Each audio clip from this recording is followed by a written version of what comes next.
Nagkagulo naman ang maralista at mga pulis sa kalagitnaan po ng kilos protesta kaninang tanghali sa Commonwealth Avenue kung saan ilang demonstrador po ang inaresto.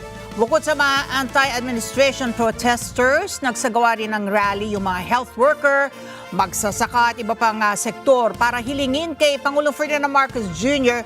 na tugunan ang kanilang mga hinaing. Para sa detalye, may live report si Erlo Bringas. Erlo.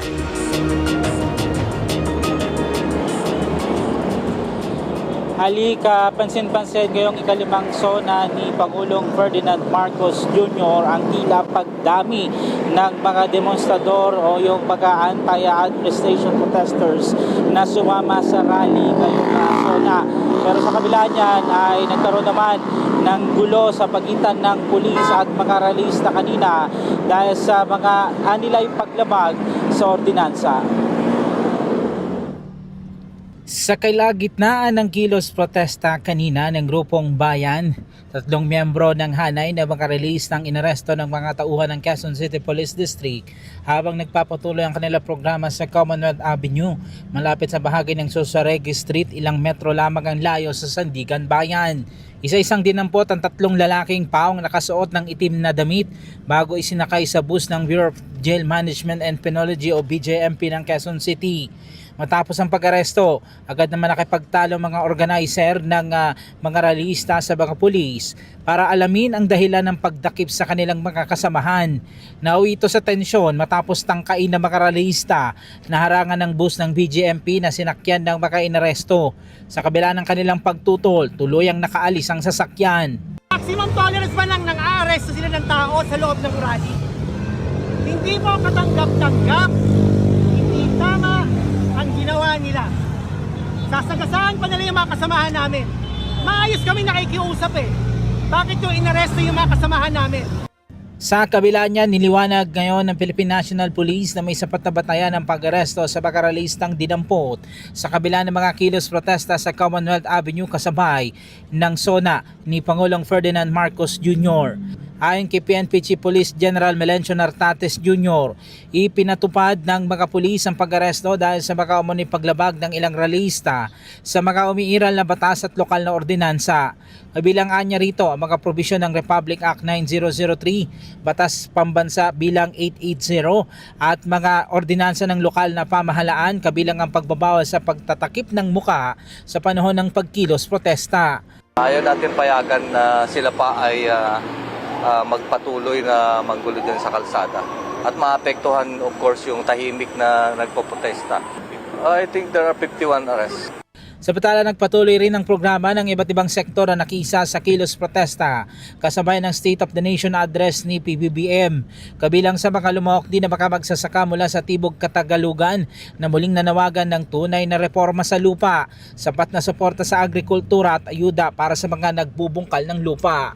Ang aming pang panawagan ay magkaroon po ng sariling lupa, mga magsasaka. At bukod po ron, magkaroon din po ng sapat na suporta, ayuda, mga magsasaka na nagpo-produce po ng pagkain ng sambayanan. At siyempre po, yung sa sektor po naman ng mga manggagawa ay ang panawagan po, magkaroon po ng sahod na nakabubuhay. At sabi nga po, hindi po kami titigil hanggat hindi po natin nakakamtan yung tunay na katarungan at tunay na makataong pagtrato ng ating pong estado. Nakiisa rin sa protesta mga kinatawan ng sektor ng kalusugan para igiit ang dagdag sahod at mas malaking pondo para sa healthcare system ng bansa. Ayon pa sa grupo, kabilang sa kanilang mga panawagan ang 36,000 na entry-level salary para sa lahat ng healthcare professionals, 50,000 entry-level salary para sa mga nurse, dagdag na pondo sa kalusugan at pagtanggal ng VAT sa mga gamot. Sir, objective po ng rally natin today ay mas ipaalam kay Marcos Jr. na nandito yung masa at nandito ang mga healthcare workers para ipawanawagan yung pagtaas ng sahod nila na 36K entry salary para sa lahat ng healthcare professionals at 50K entry salary para sa lahat ng mga nurses. At bukod doon, gusto rin natin ipakita kay Marcos Jr. na nandito yung mamamayan na nakikinig sa kanyang State of the Nation address at nandito rin yung mamamayan para i-criticize kung ano man yung kasinungalingan kasinungalingan na sasabihin niya dahil alam ng mamamayan at ng mga healthcare workers yung tunay na kalagayan ng sitwasyon ng healthcare system natin sa bansa.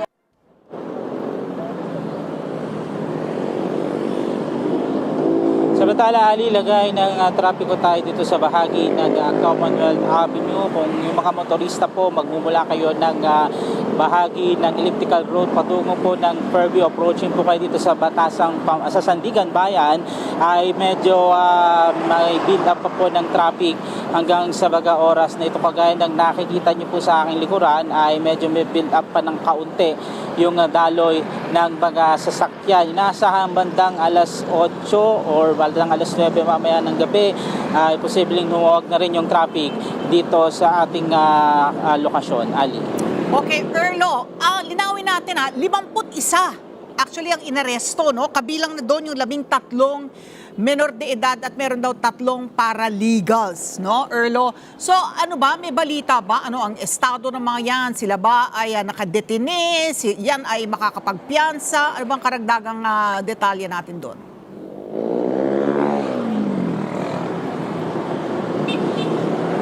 Well, Ali, wala pa tayong konfirmasyon dun, lalo na dun sa 3 inaresto kanina, no, kung pinakawalan din ba sila matapos yung nangyari kanina. Kasi may lumabas pang isang impormasyon, Ali, na yung isa doon sa 3 inaresto from the protesters ay nag-vandalize dyan sa pasilidad ng Meralco sa bahagi ng Tandang Sora. Mahigpit din kasi pinagbabawal yun, Ali, sa ordinansa ng Quezon City.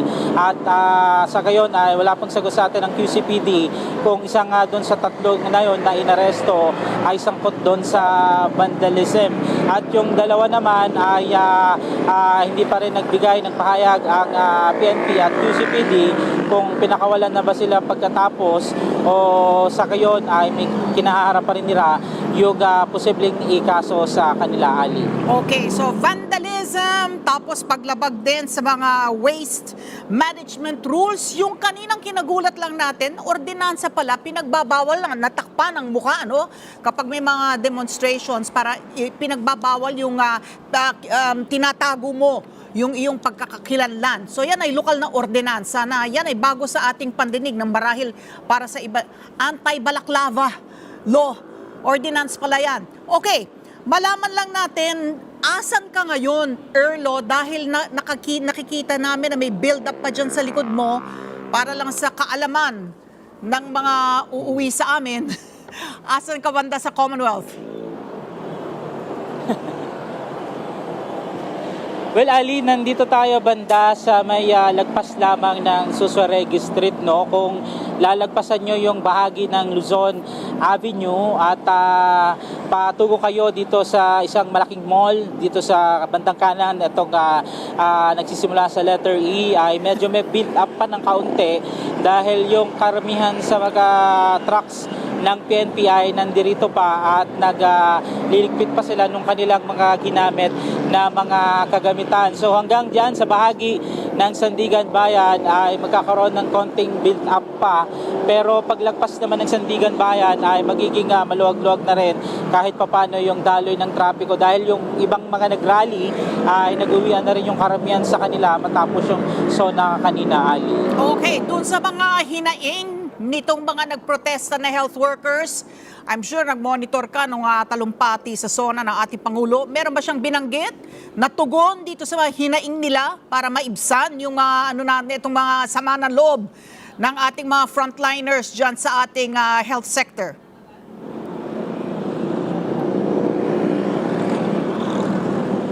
Ali, kanina sa pag-monitor natin, no, medyo hindi natin napakinggan yung about sa health workers, no, more on corruption na nangyayari. Mapanagot si itong ang kanyang pinsan at iba pang mga sektor na kanyang i-focus, no, at yung karagdagang mga trabaho pa na ibibigay nga doon sa ating mga kababayan. Pero umaasa tong sektor ng kalusugan na at least may ayos man lang kahit papaano yung sahod ng mga health workers, lalo na sa private sector.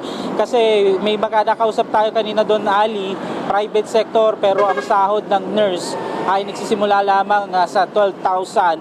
Swertihan na lang daw kung umabot na ng 17 to 18,000 yung starting na sahod ng mga nurse na nasa mga private na hospital, Ali. Oo, ang tumatak lang sa atin yung panawagan na tanggalin yung VAT no, ng gamot.